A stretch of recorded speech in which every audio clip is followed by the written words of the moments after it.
Telling us better. And then I heard this and it's amazing, so. It was interesting, I get on the plane, and the first person to come to greet me on the plane was the pilot. He came where I was sitting, he knew where I was sitting, and he knelt down next to me, and he introduced himself to me. He says, I researched you out very much, and I want to talk to you personally. I felt honored by that, and he's asking me questions about my service and all that. And then when we took off from the plane, the flight attendant, who I hardly knew, just a meeting on the plane, came over to me and said, I'd like to ask you to do me a favor. I was kind of puzzled as to why she would want me to do a favor, being a passenger on a plane with other veterans. So I think there were 22 other veterans on the plane. And I said to her, favor, what is it you'd like me to do for you? I thought maybe she wanted me to pick something up for a while. I didn't know. She said, I'd like you to sing on the plane to everybody. Well, I looked at it and I said, you have to be kidding. Not to be disparaging about the fellow veterans on the plane, half of them could hardly talk, never mind sing. So I said to her, no, I never sang in a plane before, and I don't intend doing it now either. Oh, yes, you are. I mean, she was pretty forward about it. So I said, wait a minute now. First of all, how do you even know I could even sing? You never heard me sing before. Well, she said, I've been observing you, and you interacted with everybody on the plane, which happens to be my nature. I'm that type of a person. And I said, so what does that have to do with singing? Well, she said, with your personality, I think you can pull it off. Really? Then I made a big mistake. I said, what is it you want me to sing? She said, God Bless America. Well, I said, I happen to know the song, but to sing on the plane in front of everybody, which I've never done before, I'm liable to forget the words. No, you won't. She grabbed me by the hand, pulled me up, grabbed the mic, and put it in my hand. Well, I bolted the song out, and much to my surprise, those veterans, my fellow veterans, without being insulting, who I thought could hardly talk, began to respond. The whole plane lit up. They really sang wholeheartedly, and of course I was leading them, and it was fantastic. It brought tears to my eyes. I never told the flight attendant this, but later on became pretty friendly, and she used to write to me regularly on the internet. I never told that to many years later. What she didn't know was that I was a song leader in my church. But when I did tell her that, she said, I knew that, she said, that you could sing. And by the way, you don't have a bad voice. That's what she said. I didn't say that. But it was really an honor. We became close friends. And I've been writing to her ever since. She lives in Phoenix, Arizona. And normally she would fly into San Diego. I live in LA, and LAX is my airport, which I don't like. It's a horrible place to go, actually. Well, anyway, she said, someday I would like to take a flight to LAX and get a layover there, and I'd like you and your veteran friend that was sitting with me to meet me for lunch. Well, that happened 2 years later, and it turned out it was on Valentine's Day, and my veteran friend who was sitting with me at the time, that she knew as well, wasn't able to come because he had a lady friend that he was going to take out on that day. Not to disappoint her by not showing up myself, I went alone. But being practical like I am, knowing it was Valentine's Day, I bought a bouquet of flowers to bring along with me. She was really surprised when I got there with the flowers, and we met for lunch. And then I said to her, by the way, I won't be able to stay till after dark, because I have to leave before dark. I don't drive at night any longer. But she said, that's okay. So we went out to lunch, we had a nice talk together, took some pictures together. She was happy with the flowers and all that, and they came back. Well, it wasn't then, but sometime later, I told her that when she had asked me to sing that I was a song leader in my church, she was really excited about all that. Right now, I haven't heard from her lately. I think she's been ill, and I hope she's doing well. She hasn't responded to my internet conversations that I have with her quite normally, and so I'm kind of concerned about it. She told me she was having some physical problem, health problems, and I thought maybe she might have some tumors on her body. I hope it's not true, but I haven't heard lately. But anyway, we became good friends. And I hope I can say the same thing about you folks here, becoming good friends together. I had already spoke to a couple of Rotary clubs, one in particular in Thousand Oaks, and that's where Bill heard me speak that for the first time. Yep. And evidently I influenced you then, I don't Yeah, know. there was 75 people at their club, that was impressive too. Well, I can hope I can do a repeat performance. I do not read my conversations to you at all. I talk from actual experience, but most of all, I talk from the bottom of my heart. I am 95 years of age. I have to tell you this. I think the reason why I'm still here at 95, I feel that God has given me a mission to perform. Like I said, I don't speak about myself, but the mission that I have in all my talks, especially to young people particularly, I want to understand one thing about the war. I don't deal with the horrors of war necessarily. Nobody, in my opinion, wins a war. Both sides really lose when you come down to it, really. But I want young people particularly to know that the freedom that they're enjoying, all of you included, and myself as well, somebody paid with their life for us to enjoy this freedom. Young people don't know that. Most of them don't. They take their freedom for granted. And I want to straighten them out on that. And I tell them that too. I talk about the Marines. They're the most bravest people I ever saw in my life. My ship was a fuel ship. You mind my sitting down here? Oh, it's perfect. That's your ship. Yeah. Well, maybe I could up there and show you things as I speak. My ship was a fuel ship. This is the model of my ship. I spent 2 years of my life on this ship. Well, thank Let me you. just move this. It turned out that this ship was built in Minnesota, and it was sailed down the Mississippi River, and I was assigned to pick it up in New Orleans. You are looking at one of the original crew members of this particular ship. I don't know how many of us are left. I'm only in contact with one now, and he lived in Michigan, and he came to see me about 63 years after leaving the Navy, came to visit me in LA, and he since moved now recently from Michigan to Hawaii, and I'm in correspondence with him though. Well, anyway, when I went to New Orleans to pick up the ship, was there, I enjoyed New Orleans particularly, not so much about picking up my ship, the fact that the best sweet tea I ever drank in my life was in New Orleans, and I really enjoyed that. Well, anyway, I'm called a plank owner. In the Navy, original crew members called a plank owner years ago when ships were made out of wood. As a matter of fact, old seamen before my time looked at us as novices, really.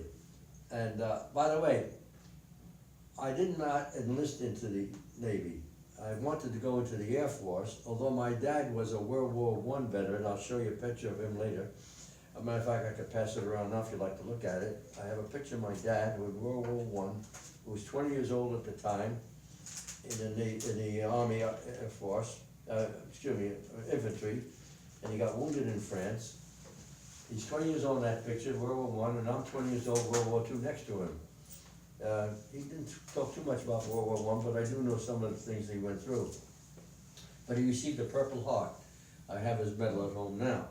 Well, anyway, when I received my letter from President Johnson, who was president at the time, it did not say I was a draftee. It said, "Greetings from the President of the United States. You are called a selective volunteer." And that's what I am, a selective volunteer.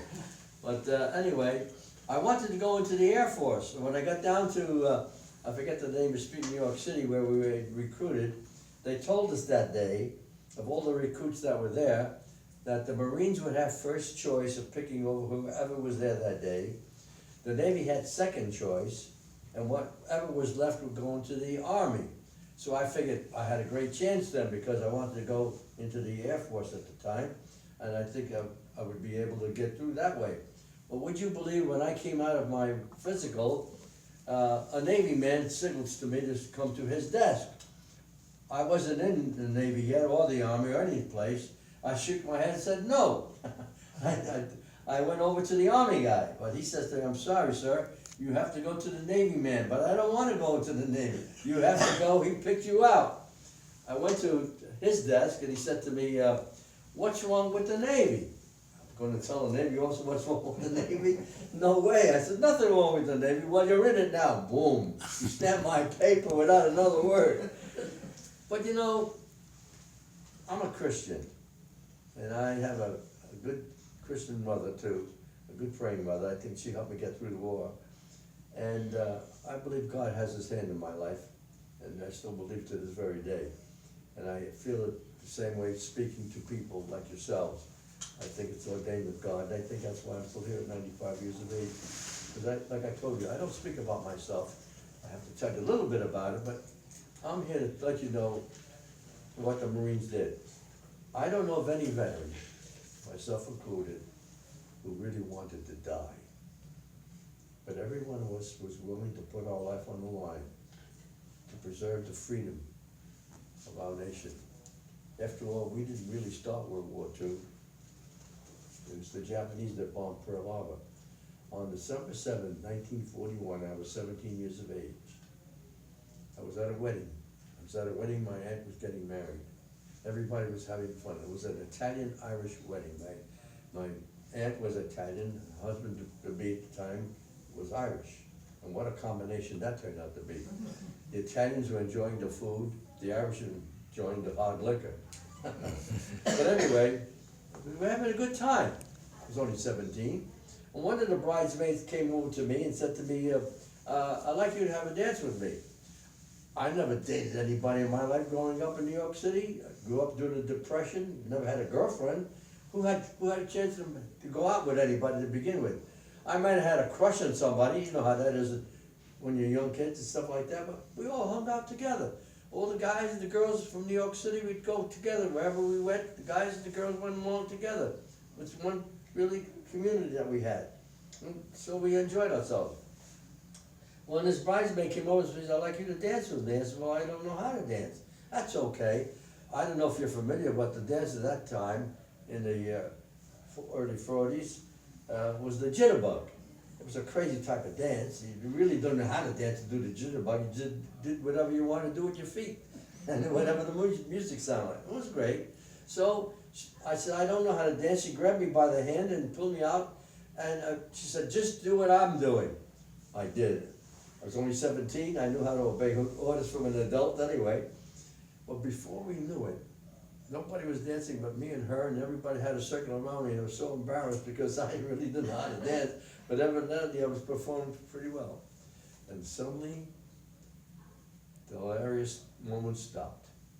The announcement came over this loudspeaker to tell us that Pearl Harbor was bombed. I didn't know a thing about Pearl Harbor. Didn't even know where it was, actually. One of the bridesmaids was crying. I didn't know why she was crying, and I inquired about that. Turns out she had a brother that was in the Navy. And to this day, I don't know if he ever survived that bombing or not. Little did I know that a few years later, I'd be in Pearl Harbor. By the way, my claim to fame in Pearl Harbor, I fell overboard while I was in Pearl Harbor. It's obvious I survived. But I won't tell you that story. It's embarrassing, but I did manage to survive that. Well, anyway, I was assigned to go to New Orleans to pick up this ship. Now, the unusual thing about the ship, it's not a bad-looking ship. It was 310 feet long, about 45 feet wide beam on it. And what I didn't know at the time, it was a fuel ship, an auxiliary fuel ship.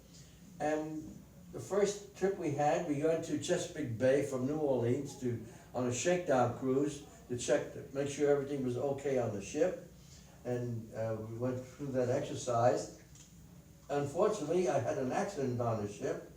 One of my shipmates helped me carry some heavy equipment from one place to another place, and in the Navy, you know, the bulkheads don't go to the bottom of the deck. You have a level over in case of a flooding, you shut all the hatches and you don't get. So I had a big case of equipment, diesel engine equipment. They made me a diesel engineer, a motor machinist mate to send me to school. to learn how to operate diesel engines, and I was doing that, we carried some of my equipment to store it, and we had to go over the hatchway, and I'm on the high end, and my shipmate was on the low end. He picks up the low end, I had the high end, and then he lets go of his end and pulls me down, and my finger got caught in between the hatch and the heavy weight, and I lost the tip of my finger. We didn't have a doctor on board my ship, we had a physician, a pharmacist mate, which is like a nurse in a way. So I went to a sick bay, I had a piece of my finger, and I bring it to him, thought maybe he could sew it back on. He threw it overboard. I'm ready to throw him overboard. Well, anyway, they bandaged up my finger, and I went to do the whole shakedown, went to Pearl Harbor with the finger all bandaged up. And the reason why I fell overboard in Pearl Harbor, it was my turn to be on the captain's gig to take him ashore that night. And I had to operate the engine for him, and we drove to the city of Honolulu, Hawaii, and what's the name of the mountain in Hawaii? Diamond Head. Diamond Head? Yeah, that's it. So anyway, I drove him there, sailed him there, then on the way back it was nighttime, no lights, and I had to come back to my ship. In order to get on board my ship now, the tide was extremely low, the ship was a mile high. I had to climb up on a canopy of my captain's gig and boost myself up to get aboard the ship, to the pier. While I did that, I put too much pressure on my bandaged finger and I let go, thinking the captain's gig was still below me. It moved, I didn't see it.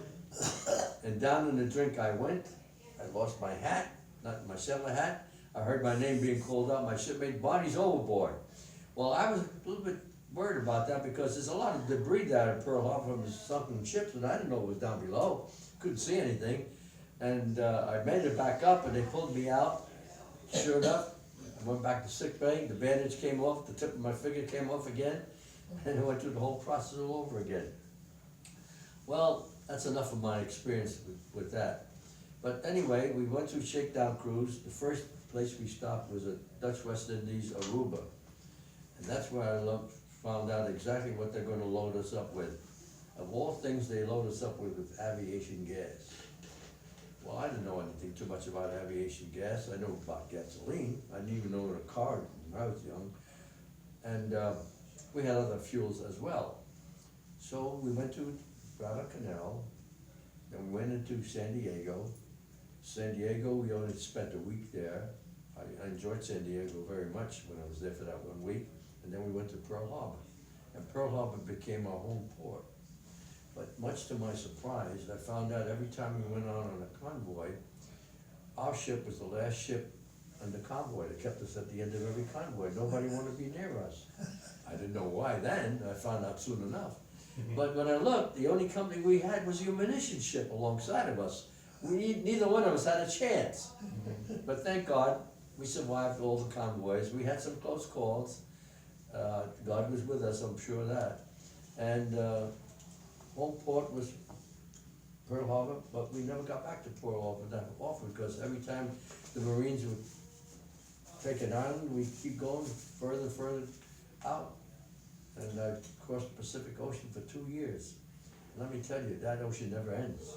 It's the biggest ocean in the world, actually, and it's tremendous. First port we had to go from Pearl Harbor was to Christmas Island. That was our first trip. We went looking for this island. We thought we got lost. We couldn't find the island. It was not too far away from Pearl Harbor, but enough for us to make this first stop on an airfield that was there. Finally, we thought we were lost. After all, we're all new, and we didn't know our way around.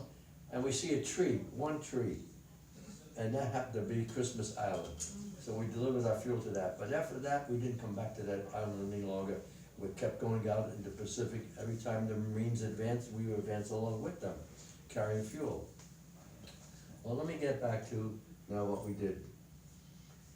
Our first experience with combat was at Iwo Jima.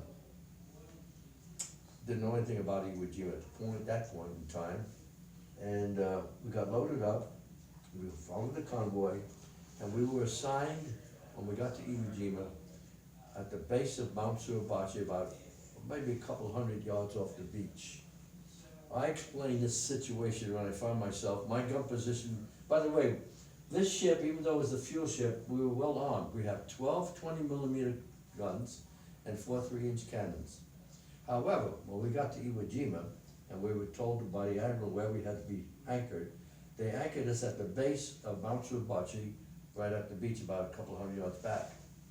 And we were ordered not to do any firing whatsoever. We're only there to supply fuel. So we had strict orders not to even touch our guns. And there we are. I explained this way. My location was at the starboard side, the right side of the bridge, right by my gun position. I was on the phone. I gave instructions to the gunners and the loaders on the 20mm. I got all the information on the phone and I directed to them. My situation was, as I looked at on Iwo Jima, it was like being at a ballpark and sitting at home plate. I had a perfect view of the whole island. Now that island was bombed a whole month before we even got there. And the week that we got there, it was bombed another whole week. Bomb after bomb, from the aircraft carriers, planes, the battleships, all the ships firing this island. Where I was sitting on my ship, I had a perfect view of the whole island. With my binoculars, I didn't see one Japanese on that island. I did notice the blackness of the sand near the beach. Didn't know exactly why, except it was a volcanic island. It was not active at that time, but from years past, the sand's black.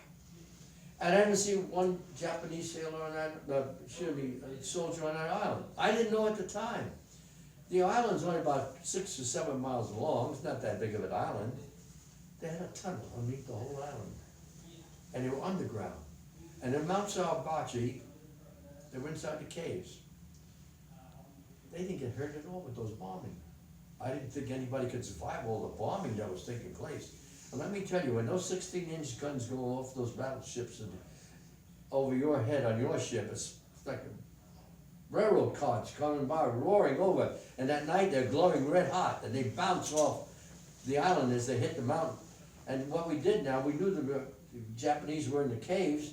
We started hitting the peak of Mount Subachi to cause landslides to try to cover the mouths of the caves. But that's not too successful. You have to wait for the Marines to go there to actually empty them out. Well, after the whole week of bombing, here comes the first wave of Marines to make the landing. Here's a picture that comes to my mind every time I tell this story.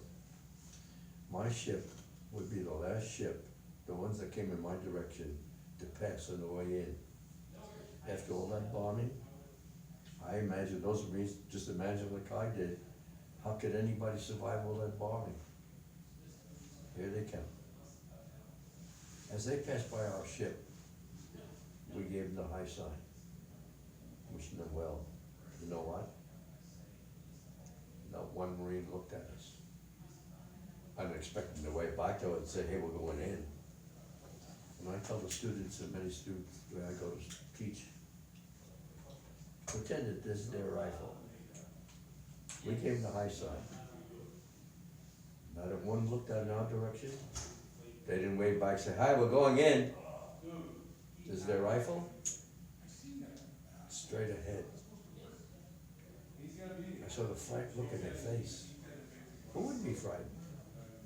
I picture myself, if I was on that boat with them, I'd be frightened too.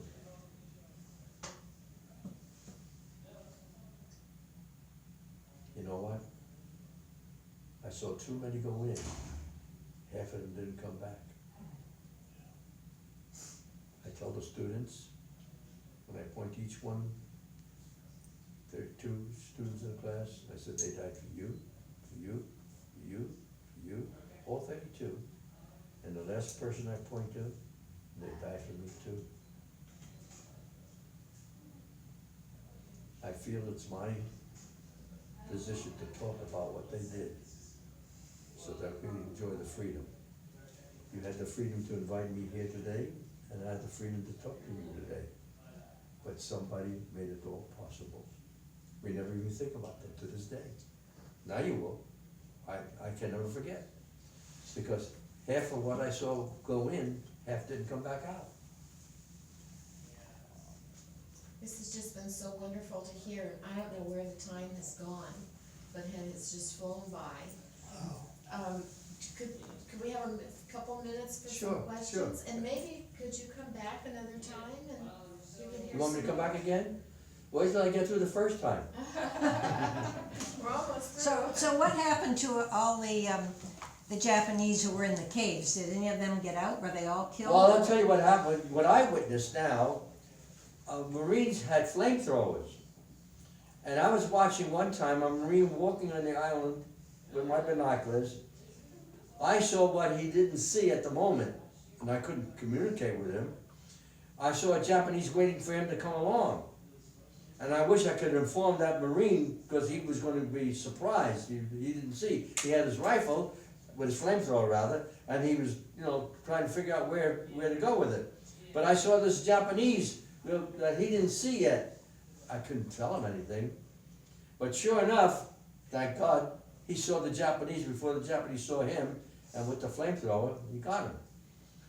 And he would go from cave to cave and just put the flame inside the cave and take up all the oxygen. They just died, not so much maybe from the flame, but the lack of oxygen inside the cave. But not all of them came back either.